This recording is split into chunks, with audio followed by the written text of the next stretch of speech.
Pessoal, bem-vindos à primeira aula de português. Meu nome é Matheus e nós vamos começar agora a primeira aula com o tema morfologia.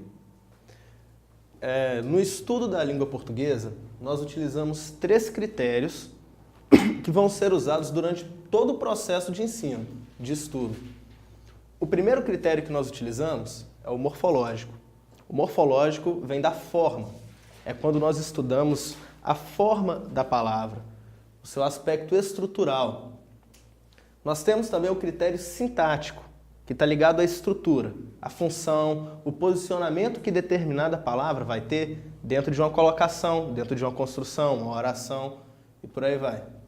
E nós temos o aspecto semântico, que é o que está ligado à significação, ao sentido da palavra. Dentro do que nós chamamos de estudo de morfologia, ou seja, o estudo da forma das palavras, nós podemos classificar as palavras em 10 grandes grupos. Esses grupos ficam subdivididos entre classes de palavras variáveis e classes invariáveis, sendo que as classes de palavras variáveis são aquelas que podem sofrer flexões, que podem se modificar, enquanto as classes de palavras invariáveis são aquelas que possuem uma forma fixa, que, independente de contexto ou de possibilidade de uso, vai se manter. Ela não sofre alterações, variações, flexões. Então, nas classes de palavras variáveis, nós temos o substantivo, adjetivo, artigo, numeral, pronome e verbo. Enquanto nas invariáveis nós temos as preposições, as interjeições, as conjunções e os advérbios. Para começarmos, nós vamos entender como funciona o substantivo, sendo que o substantivo é provavelmente a maior das classes de palavras, a que possui mais verbetes. O substantivo, dentro do seu aspecto morfológico, nós podemos dizer que ele varia em número, em gênero e em grau. Mas o que seria essa variação? Quando você afirma que algo é variável, você quer dizer que é algo que pode mudar. Quando ele faz uma flexão em número, em gênero ou em grau, quer dizer que eu tenho a estrutura fixa da palavra, que é o substantivo na sua forma primitiva, e eu posso criar uma alteração em número, ou seja, passar do singular para o plural, ou uma alteração em gênero, passando do masculino para o feminino, ou uma alteração em grau, modificando de forma aumentativa ou diminutiva. Dentro do seu aspecto sintático, a parte estrutural, eu posso dizer que o substantivo ele pode ser precedido por artigo e exerce principalmente a função de sujeito e de objeto dentro de uma oração. Mais para frente a gente vai entender direitinho isso, mas é muito bom que vocês prestem bastante atenção nas funções que cada classe de palavra vai exercer. Que um pouquinho mais para frente, quando estudarmos as funções sintáticas, vai parecer muito mais simples. Vocês já vão estar familiarizados com os termos. E no seu aspecto semântico, nós vamos dizer que o substantivo nomeia os seres, lugares, sentimentos, estados, qualidades e ações. Então, em suma, o substantivo nomeia tudo que existe, tudo que imaginamos existir e todos os conceitos abstratos. Exemplos: coisas que existem, cadeira, mesa, rio, cidade, são substantivos. Coisas que imaginamos existir, bruxa, saci, fantasma, também são substantivos. Conceitos abstratos, economia, o que mais? Solidão. Todas essas abstrações que fazemos também têm um nome. E se possui um nome, é um substantivo. Então, tudo aquilo que você pensa, gosta, quer, deseja, sonha, imagina, tudo que pode receber um nome, esse nome será um substantivo. Os substantivos têm muitas subdivisões. Nós vamos classificá-los pela forma e pela significação. A começar, nós vamos entender como funciona o processo de formação do substantivo. Para classificar os substantivos a partir da forma, nós começamos pela definição de primitivo e derivado. Primitivo, como o próprio nome diz, é o que veio primeiro. Os substantivos primitivos são aqueles que não apresentam afixos. O que são os afixos? Os afixos é o que nós chamamos de prefixos e sufixos. É a parte da palavra que pode ser acrescentada a um radical para modificar a sua significação, enquanto o radical é a parte da palavra que não se modifica nas flexões e que traz a significação básica do termo. Radical, afixo, isso é o que nós chamamos de morfemas. São as partes menores de dentro de uma palavra e cada uma vai trazer um pedacinho da significação. Por exemplo, no caso da palavra dente, é um substantivo primitivo, porque nós temos um radical apenas e nenhum afixo. No caso de substantivos derivados, são aqueles que surgem a partir da significação de um substantivo primitivo e que façam parte da mesma alçada de sentido.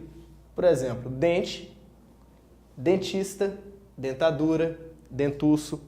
Eu acrescentei pedacinho aqui que se chama afixo. E com isso eu altero o sentido da palavra, mas eu continuo dentro do mesmo campo semântico. Esses são os substantivos derivados. Nós classificamos também em substantivos simples ou compostos. O substantivo simples é aquele que possui apenas um radical. Sendo o radical essa primeira parte de significação, prestem atenção nisso, aquele que traz a significação básica do termo. A parte mais importante, por exemplo, da palavra dentista vai ser o radical, dente. Tudo isso aqui está dentro do mesmo campo semântico, que é o campo de dente, no caso. Porque quem traz essa significação importante é o que nós chamamos de radical. A palavra radical vem de raiz, como em raiz quadrada, que também é chamado de radiciação. O radical, o radis quer dizer raiz.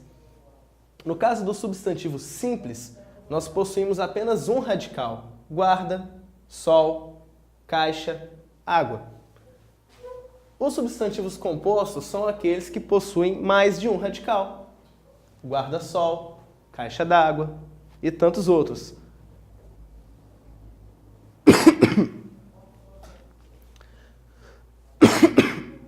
Isso aqui é algo que nós veremos em todas as palavras.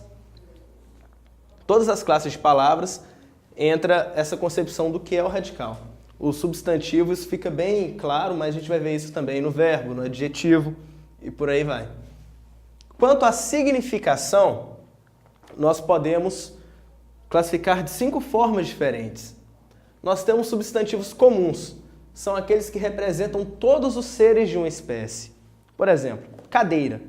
Cadeira é um substantivo comum, porque pode ser absolutamente qualquer cadeira. Rio, pode ser qualquer rio. Cidade, homem. Mas, quando eu tenho um substantivo próprio, eu falo sobre um ser específico, um representante específico daquele grupo. Quando eu falo sobre o Tietê, é o rio Tietê, não é qualquer rio, é esse em específico. Ipatinga é o nome próprio da cidade de Ipatinga. José é o nome que eu vou usar para falar de um ser humano em específico. E, é claro, todos os substantivos próprios começam com letra maiúscula. Nós temos também substantivos coletivos. Os substantivos coletivos são muito interessantes porque são palavras no singular que trazem uma ideia de pluralidade. Sendo que singular é aquilo que representa apenas um, plural é o que dá a ideia de mais de um. No caso do substantivo coletivo, são palavras no singular: o arquipélago, a constelação, o cardume, o bando. Mas dentro dessa palavra, eu tenho a ideia de um agrupamento de seres. É um arquipélago, quer dizer que eu tenho muitas ilhas. Uma constelação, várias estrelas. Um cardume, vários peixes. Um bando, podem ser várias aves, pode ser um bando de menino. Nesse caso, é um coletivo mais genérico. Ele não é tão específico, mas a maioria deles são. E nós temos a parte um pouco mais filosófica, que substantivo concreto e abstrato. É muito importante que vocês nunca se esqueçam o que é substantivo abstrato e concreto. Isso é muito importante. Lá na frente, quando estivermos estudando a análise sintática, vocês vão ver o quanto é importante a gente fixar bem esse conceito de concreto e abstrato. O substantivo concreto representa seres reais ou imaginários, que têm sua existência independente da existência de outros seres. Enquanto os substantivos abstratos, eles vão representar sentimentos, ações, estados e qualidades, e todos os verbos substantivados. Se nós pensarmos na ideia de software e hardware, é algo muito semelhante. O substantivo concreto, ele funciona como software, como o hardware do computador, a parte física, enquanto o substantivo abstrato funcionaria como software desse computador, uma parte que só existe em função de outro ser concreto.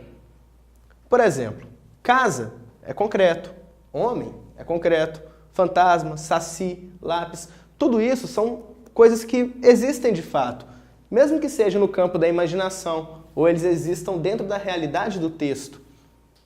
Agora, os substantivos abstratos, eles vão tratar de, literalmente, abstrações, principalmente ações, estados. Por exemplo, o amor. Amor é uma abstração que nós fazemos enquanto seres humanos. Para que exista, é necessário que exista um ser humano. Saudade. E o caso dos verbos substantivados. Por exemplo, nós temos o verbo ler. O verbo ler dá a ideia de ação. A palavra leitura, que surge a partir do verbo ler, é uma palavra derivada de um verbo, dá a ideia de uma ação, portanto, é um substantivo abstrato.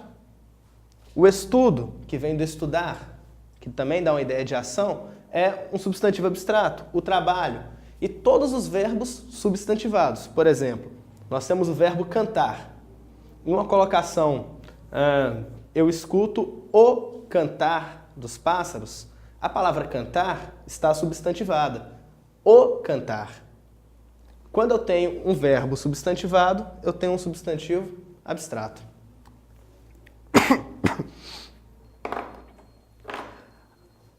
Agora, além dessa classificação que nós fazemos através da significação e através da forma, nós vamos ver em seguida que o substantivo possui flexões.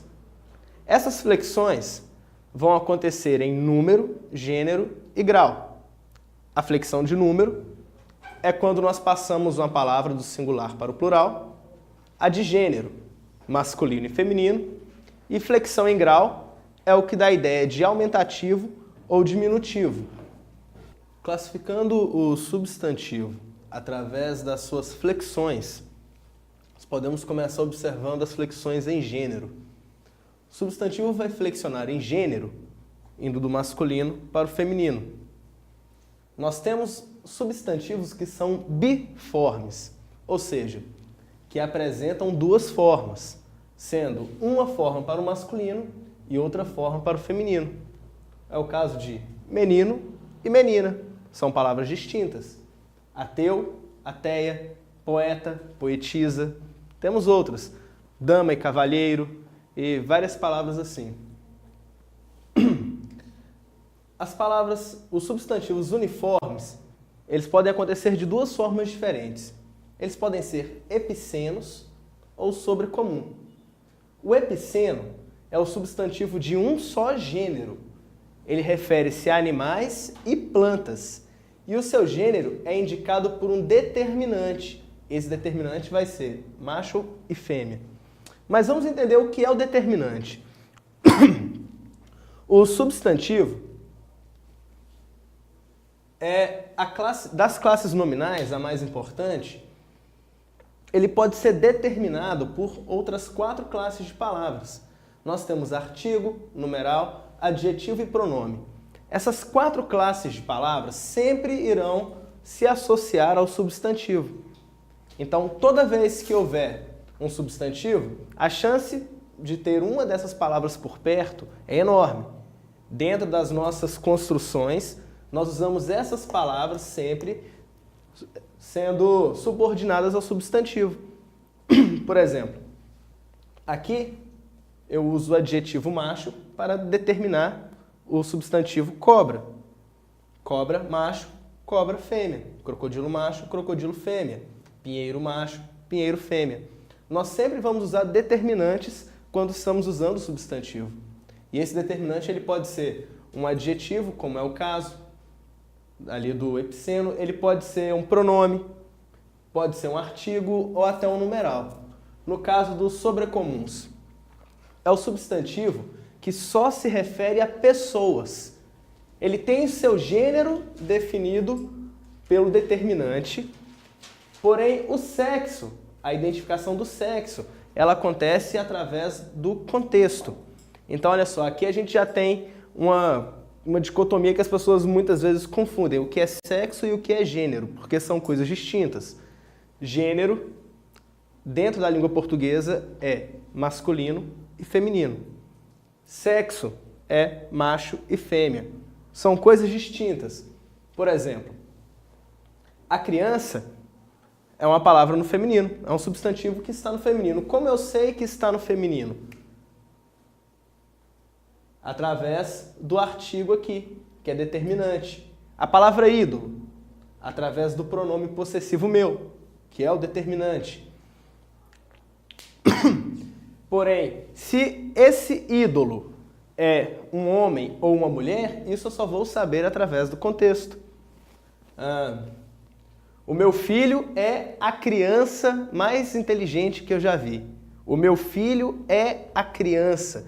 Então, eu estou usando um substantivo no feminino, o gênero desse substantivo é feminino, mas o sexo daquele a quem essa palavra se refere é masculino. Deu para entender? Então, olha só, a criatura feminino, mas pode se referir tanto a seres macho quanto a seres fêmea, porque sexo e gênero são coisas distintas. Nós temos também o comum de dois gêneros, o famoso comum de dois. É aquele que só se refere a pessoas e tem o seu gênero indicado pelo determinante. O cliente, a cliente. A alteração ela não acontece no substantivo. Aqui, no caso dos sobrecomuns, eu tenho um substantivo que pode ser no masculino ou no feminino. Isso é fixo. Por exemplo, a palavra ídolo sempre vai ser uma palavra no masculino. A palavra criança sempre vai ser uma palavra no feminino. Porém, o sexo vai ser definido pelo contexto. No caso do comum de dois gêneros, a palavra é a mesma, tanto no masculino quanto no feminino. Aqui, alterando o determinante, eu altero o gênero da palavra. O cliente, a cliente. O chefe, a chefe. Nesse caso, usando um numeral como determinante. 2 agentes, 2 agentes. Aqui usando um adjetivo como determinante. Ótimo gerente e ela é uma ótima gerente. Essas são as variações em gênero que o substantivo faz. Além disso, além dessas flexões, nós temos também as flexões em número. Flexionar em número é simplesmente passar de singular para o plural. Como isso acontece com o substantivo? Através de uma modificação que nós vamos fazer nos seus morfemas. Olha só, a regra geral é acrescentar S. Isso vai acontecer com a maior parte dos substantivos. Você acrescenta S e você forma o plural. Principalmente as palavras terminadas em vogal. As palavras terminadas em A, E, I, O, U. Por exemplo, menina, meninas. Casa, casas. Carro, carros. Agora, as palavras que terminam em R ou em Z, nós vamos acrescentar ES. Dessa forma, a palavra mar vira mares. Cruz, cruzes.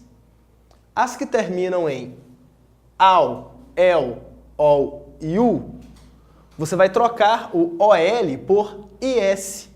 Dessa forma, canal vira canais. Papel, papéis. Álcool, álcoois. As que terminam em il, em il, nós temos dois casos distintos.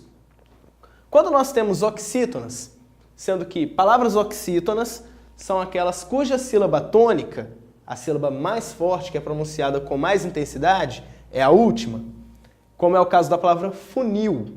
Funil. A sílaba que você pronuncia com mais intensidade é essa aqui. Então ela é uma oxítona. Nós vamos trocar o IL por IS. Dessa forma, funil vira funis. Quando temos paroxítona, nós vamos trocar por eis. Por exemplo, fóssil, que é uma paroxítona, ou seja, tem a penúltima sílaba como sílaba tônica, vai se transformar em fósseis. Fazemos apenas essa alteração, IL por EIS. Nas palavras terminadas em M, nós vamos trocar por NS.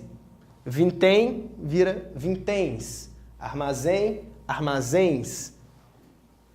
As palavras que terminam em S, quando são monossílabos ou quando são oxítonos, nós acrescentamos o ES. Como, por exemplo, a palavra gás vira gases. As outras palavras que terminam em S, mas que não são monossílabos e não são oxítonos, nós não precisamos fazer essa alteração, como é o caso de lápis. 1 lápis, 2 lápis, 10 lápis. Ela não sofre essa alteração na sua forma. As palavras terminadas em X, nós vamos transformar no plural através do determinante. O tórax vira os tórax. A alteração vai ser feita apenas por um desses determinantes aqui. De acordo com o contexto, você vai construir a oração, a frase da forma que funcionar melhor. Por exemplo, o clímax viram os clímax. E as palavras que terminam em ão é um pouquinho mais complicado, porque não há uma regra pré-estabelecida para isso, é uma coisa que você aprende através principalmente da leitura. Quanto mais você lê, mais você vai perceber como isso funciona, porque há 3 formas distintas. Você pode terminar em ãos, ões e ães. Por exemplo, a palavra alemão vira alemães, leão, leões. Mas a palavra ancião, por exemplo, aceita as 3 formas. Ancião pode ser anciães, anciões ou anciões, anciãos. Esse tipo de plural do ão, vocês até encontram várias tabelas com as principais palavras. A maior tendência na língua portuguesa do Brasil é pluralizar em ões. É uma coisa que a maioria das palavras no português brasileiro vão pluralizar em ões. Mas tem que ficar sempre atento com isso, porque não há um método exato para definir quais são elas. É apenas através do conhecimento adquirido. E quanto à flexão em grau do substantivo, essa é a parte mais simples.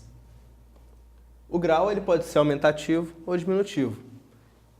O que a flexão em grau faz? Ela muda a noção de tamanho de algo.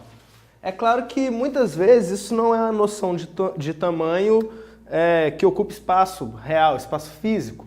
Muitas vezes a flexão no aumentativo ou diminutivo ela causa um efeito psicológico. Por exemplo, quando você usa o diminutivo para dar ideia de carinho, para formar um apelido carinhoso, por exemplo. Nós podemos formar o grau aumentativo e diminutivo do substantivo de 2 formas diferentes. Há o processo sintético e o processo analítico. É bom que vocês se lembrem bem disso, que nós vamos ver uma característica semelhante em outra classe de palavras logo à frente. O processo sintético, ele vai sintetizar, vai trazer o máximo de informação usando o mínimo de recursos possível. Eu tenho a palavra rato. O que eu posso fazer na formação do sintético? Acrescentar um sufixo. Eu vou manter o radical e colocar um sufixo, aumentativo ou diminutivo. No caso da palavra rato, o sufixo aumentativo ão, o sufixo diminutivo inho. E dessa forma eu crio ratão, a ideia de um rato grande, ou ratinho, a ideia de um rato pequeno. O processo analítico, ele me permite trazer uma palavra a mais. Nesse caso, nós usamos um adjetivo para definir, para determinar o grau do substantivo. Como o substantivo ele tem determinantes, esses são os recursos que nós usamos dentro das flexões. No caso da flexão em grau, no processo analítico, nós vamos usar adjetivos. Rato grande, rato pequeno. Simples assim. Aqui eu coloquei os principais sufixos aumentativos da língua portuguesa, os que nós mais usamos. O aço ou aça, alho, alha, ama, anzil, ão, eirão, ento, usso e udo. Lembrando que aqui é ão e aqui é eirão, mas a palavra caldeirão ela fica aqui em cima e não aqui. Vocês conseguem entender o porquê? Vocês se lembram do radical? Caldeirão vem de caldeira. Então o sufixo em caldeirão é apenas isso aqui. Diferente da palavra vozeirão, cujo radical é apenas voz. Então isso tudo é sufixo. E essas são as flexões do substantivo. Bem simples. Agora, nós temos também os adjetivos. Os adjetivos, em uma análise morfológica, nós perceberemos que eles podem variar em número, gênero e grau, assim como o substantivo. No seu aspecto sintático, nós perceberemos que o adjetivo exerce a função de adjunto adnominal ou de predicativo apenas. É muito importante que vocês anotem e se lembrem disso. Mais à frente, quando estudarmos o adjunto adnominal e o predicativo, vai ser muito bom vocês lembrarem que é só que o adjetivo só vai exercer função disso. Ele não é o único que vai funcionar como adjunto adnominal, mas essa função, essas duas funções são as únicas que ele é capaz de exercer. E no seu aspecto semântico, nós veremos que o adjetivo é o caracterizador, modificador de sentido. O que é isso? O adjetivo vai atribuir características, qualidades, defeitos, ele vai definir, criar um nível de classificação, ele vai nos mostrar algo, uma característica de um determinado objeto, normalmente um substantivo. Ele classifica, ele caracteriza e modifica o sentido das palavras, na maioria das vezes de um substantivo. Nós podemos classificá-los em simples ou composto. Acontece da mesma forma que no substantivo. O adjetivo simples é aquele que possui apenas um radical, como no caso aqui em problema social. Nós só temos um radical aqui. A palavra social está criando uma característica para a palavra problema. Não é qualquer problema, é um problema social. Essa é uma característica do problema, portanto é um adjetivo. Pode ser também composto, quando apresenta mais de um radical. Por exemplo, problema socioeconômico. Aqui nós temos dois radicais em apenas uma palavra. Portanto, adjetivo composto. Primitivos e derivados, exatamente o mesmo processo que acontece no substantivo. Sorriso amarelo, só tenho o radical e nenhum afixo.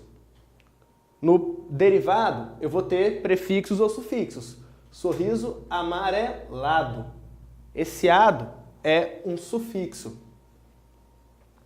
Eu tenho um que é um pouquinho mais chato de trabalhar, que é o explicativo e o restritivo. Mas também é interessante a gente entender esse conceito que mais para frente a gente vai trabalhar com orações subordinadas adjetivas, e elas podem ser explicativas ou restritivas. Então é interessante a gente lembrar disso. Quando nós temos um adjetivo explicativo, ele traz um sentido que é inerente ao ser, é uma característica própria daquele ser. Por exemplo, quando você fala homem mortal, todo homem é mortal. Carro motorizado, todo carro é motorizado. É bom lembrarmos que isso aqui deve aparecer sempre isolado por vírgulas.